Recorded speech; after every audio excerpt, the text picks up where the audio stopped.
এক চাঞ্চল্যকৰ ঘটনা সংঘটিত হৈছে আৰু এইবাৰ ধৰ্ষণকাৰী বাসগৃহত অগ্নি সংযোগ কৰিছে দুৰ্বৃত্তই। ধৰ্ষণকাৰী শাহজামাল শেখৰ বাসগৃহত অগ্নি সংযোগ কৰিছে আৰু এই ঘটনাৰ পাছতে হাহাকাৰ পৰিৱেশে বিৰাজ কৰা পৰিলক্ষিত হৈছে। নিশাৰ ভাগত সংঘটিত হৈছে এই ঘটনা। আমি দৃশ্যাংশ দেখুৱাই গৈছো। নিশা দুৰ্বৃত্তই অগ্নি সংযোগ কৰিছে ধৰ্ষণকাৰী শাহজামাল শেখৰ বাসগৃহত আৰু এক হাহাকাৰ পৰিৱেশে বিৰাজ কৰা পৰিলক্ষিত হৈছে। তামাৰহাটৰ নাটাবাৰীত ধৰ্ষণকাণ্ড সংঘটিত কৰা অভিযুক্তৰ বাসগৃহত এইদৰে অগ্নি সংযোগৰ ঘটনাই চাঞ্চল্যৰ সৃষ্টি কৰিছে। নিশাৰ ভাগত দুৰ্বৃত্তই অগ্নি সংযোগ কৰিছে শাহজামাল শেখ নামৰ সেই ধৰ্ষণকাৰীটোৰ বাসগৃহত, যাৰ ফলত এক হাহাকাৰ পৰিৱেশে বিৰাজ কৰা পৰিলক্ষিত হৈছে। এক হাহাকাৰ পৰিৱেশে বিৰাজ কৰিছে। আমি দৃশ্যাংশ দেখুৱাই গৈছো আৰু অগ্নি নিৰ্বাপক বাহিনীৰ সহযোগত এইদৰে আচলতে জুই নিৰ্বাপন কৰা হৈছে, দেখুৱাইছো দৃশ্য। আৰু এইদৰে তামাৰহাটত ধৰ্ষণকাৰীৰ বাসগৃহত অগ্নি সংযোগ কৰিছে দুৰ্বৃত্তই। শাহজামাল শেখ নামৰ অভিযুক্তটোৰ এইদৰে ঘৰ জ্বলাই দিয়া হৈছে আৰু লগতে নিশাৰ অন্ধকাৰৰ সুযোগ গ্ৰহণ কৰি বাসগৃহত অগ্নি সংযোগ কৰিছে। শাহজামাল শেখ কিশোৰী ধৰ্ষণৰ সৈতে জড়িত এজন অভিযুক্ত, কিয়নো শাহজামাল শেখে এগৰাকী হিন্দু কিশোৰীক ধৰ্ষণ কৰিছিল আৰু তাৰ পাছতে আৰক্ষীয়ে গ্ৰেপ্তাৰ কৰিছিল। শাহজামাল শেখক আৰক্ষীয়ে গ্ৰেপ্তাৰ কৰিছিল। তামাৰহাট আৰক্ষীয়ে গ্ৰেপ্তাৰ কৰিছিল শাহজামাল শেখ নামৰ সেই ধৰ্ষণকাৰী সেই লম্পটটোক।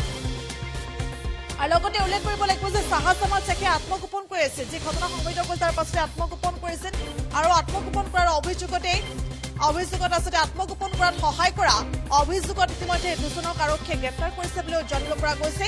ছাহিৰ আলী আৰু আমিনুৰ ৰহমানক আৰক্ষীয়ে গ্ৰেপ্তাৰ কৰিছে।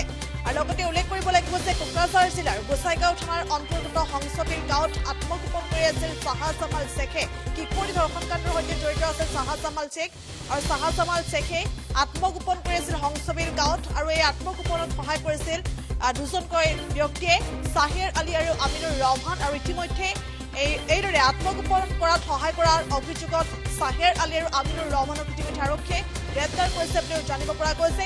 আৰু লগতে কেইবাটাও ধাৰাত গোচৰ ৰুজু হৈছে আৰু এই ঘটনাৰ পাছতে এক হাহাকাৰ পৰিৱেশে বিৰাজ কৰা পৰিলক্ষিত হৈছে। কিন্তু তেনে সময়ছোৱাতে এই চাঞ্চল্যকৰ ঘটনাটি সংঘটিত হৈছে। নিশাৰ অন্ধকাৰৰ সুযোগ গ্ৰহণ কৰিয়ে ধৰ্ষণকাৰী শাহজামাল শেখৰ বাসগৃহত এইদৰে অগ্নি সংযোগ কৰিছে দুৰ্বৃত্তই। পৰৱৰ্তী সময়ত ঘটনাস্থলীত এইদৰে আৰক্ষী উপস্থিত হৈছে, অগ্নি নিৰ্বাপক বাহিনীৰ দল উপস্থিত হৈছে আৰু জুই নিৰ্বাপন কৰিবলৈ সক্ষম হৈছে আৰু জ্বলি আছিলে প্ৰস্তুত হৈছে ঘৰৰ সকলো সামগ্ৰী। আৰু লগতে উল্লেখ কৰিব লাগিব যি জঘন্য ঘটনা সংঘটিত হ'ল সেই ঘটনাৰ আলম লৈ এই অপ্ৰীতিকৰ পৰিৱেশৰ সূচনা কৰিছে দুৰ্বৃত্তই। অগ্নি সংযোগ কৰিছে দুৰ্বৃত্তই সেই সন্দেহ কৰা হৈছে আৰু পৰৱৰ্তী সময়ত একাংশ হিন্দু লোকেই শাহজামাল শেখৰ বাসগৃহৰ অগ্নি আচলতে নিৰ্বাপন কৰিছে। হিন্দু লোকৰ তৎপৰতাৰে আচলতে বাসগৃহ এইদৰে জুই নিৰ্বাপন হোৱা দেখিবলৈ পোৱা গৈছে। আৰু লগতে সকলোৱে দাবী উত্থাপন কৰিছে যি আচলতে শাহজামাল শেখ নামৰ ধৰ্ষণকাৰীৰ বাসগৃহত যি দুৰ্বৃত্তই অগ্নি সংযোগ কৰিছে সেই দুৰ্বৃত্তক চিনাক্ত কৰিব লাগে আৰু উচিত শাস্তি বিহাৰ দাবী উত্থাপন কৰিছে। কিয়নো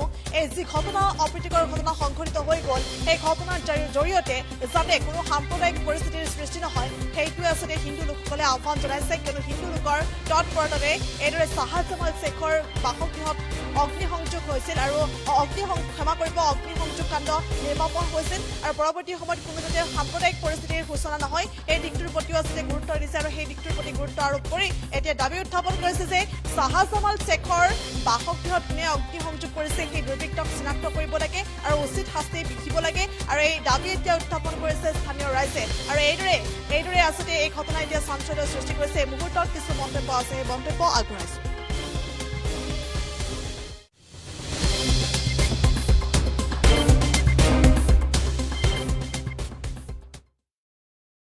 শেখৰ ঘৰত যিটো মানে কালপিতে আমাৰ নাবালিকা এটা ছেলিক ধৰ্ষণ কৰিছিলে।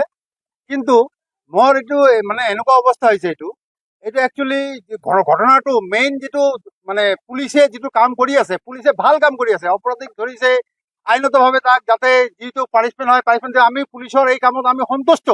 এই কামটো গাপ দিয়াৰ কাৰণে এই কামটো ডাইভাৰ্ট কৰিবৰ কাৰণে কোনোবা দুষ্কৃতিকাৰীয়ে এই কামটো কৰিছে। আমি প্ৰশাসনক আমি অনুৰোধ জনাইছো, এই যি দুষ্কৃতিয়ে এই কামটো কৰিছে তাক অনতিপলমে যেনেকে শাহজামাল শেখক কৰায়ত্ব কৰিছে তেনেকে এই দুষ্কৃতিকাৰক কৰায়ত্ব কৰিব লাগে। আমাৰ মাজত ভাতৃত্ববোধ যথেষ্ট বজাই থাকিব লাগে। আজি যে কালপিত শাহজামাল শেখ যিজন আছিল, যিজনে মানে ধৰ্ষণ কৰিছিলে আমাৰ নাবালিকা ছোৱালীক, তাৰ ঘৰটো ই কৰিছে, জ্বলাই দিছে। এই 1 ঘণ্টামান আগত মই মানে শুনা পালো, তাৰপিছত আমি জুই নমাবৰ চেষ্টা কৰিলো। জুই নমাত আমি ব্যৰ্থ হৈছো। এই অলৰেডি ফায়াৰ ব্ৰিগেড আহিছে। এতিয়া আমি হয়তো বা মোটামুটি চবেই জ্বলিছে। শেখৰ ঘৰত যিটো মানে কালপিতে আমাৰ নাবালিকা এটা ছেলিক ধৰ্ষণ কৰিছিলে। কিন্তু মোৰ এইটো মানে এনেকুৱা অৱস্থা হৈছে, এইটো একচুৱেলি ঘটনাটো মেইন যিটো মানে পুলিচে যিটো কাম কৰি আছে, পুলিচে ভাল কাম কৰি আছে। অপৰাধীক ধৰিছে আইনতভাৱে, তাক যাতে যিটো পানিছমেণ্ট হয় পানিছমেণ্ট দিয়ে। আমি পুলিচৰ এই কামত আমি সন্তুষ্ট।